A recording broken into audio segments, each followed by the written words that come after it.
Hello Nikki, hello Transport Evolved, how are you all? Good to hear it. I really like your anti-lion adapter. I think we should sell them. I'm sure people would be interested in them. I mean, people must have problems with lions in their offices. We can solve that. I don't want people to think we're bashing the i3.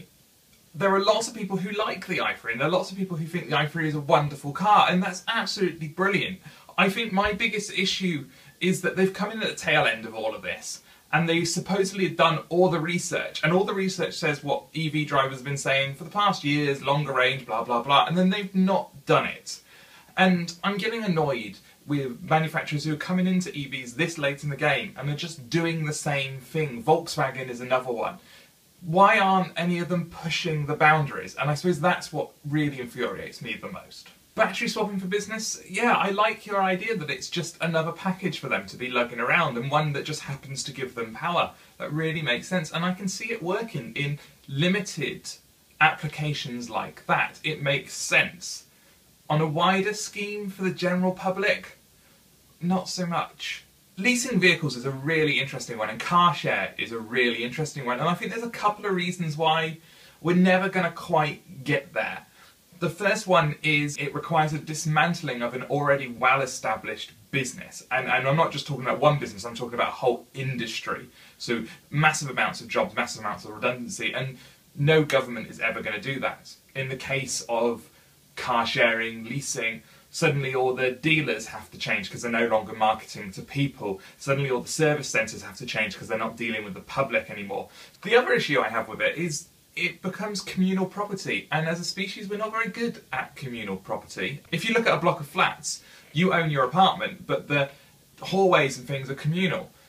It's very rare that those hallways are in a nice state, or a state that's equal to the people's flats, because everyone shares ownership of them and therefore no one does anything with them. The only way around it with car sharing is to have them valeted all the time, which is expensive. And I don't think it's ever going to serve everybody. There's still going to be ownership, but maybe that will be the 20% rather than the 80%, and that's what we can hope for, I guess. What did I want to talk to you about?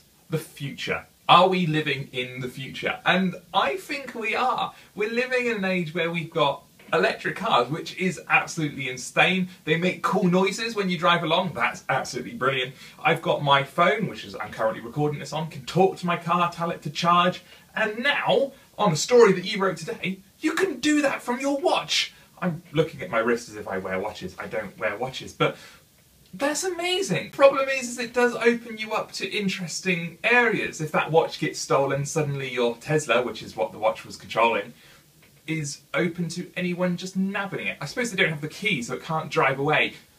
But yet, we already know that mobile phones with near-field communications can have your credit card or debit card data put onto them, so you can pay for stuff with them.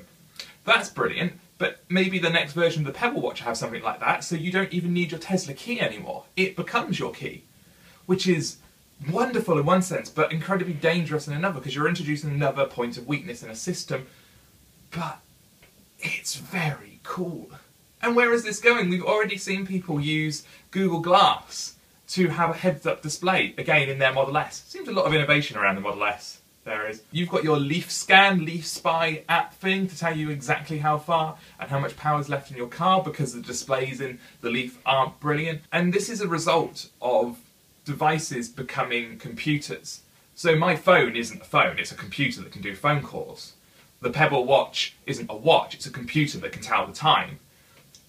Electric cars aren't cars, they're computers with wheels. Everything is a computer with another function stuck onto it. Which means, if you know about computers, you can adapt them and change them and make them fit you. Do you want it set up so when you leave your driveway in the morning via GPS in the car, which is reporting back to your house locks itself down, switches off all the lights?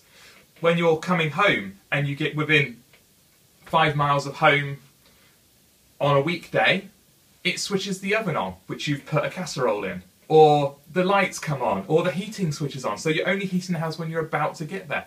All of this stuff is amazing and a reality today. Maybe I'm just babbling. I'm not feeling very well at the moment, so this is probably a bit babbly. Sorry about that. Anyway, see you tomorrow, Nikki. See you tomorrow, Transport Evolved. Bye-bye.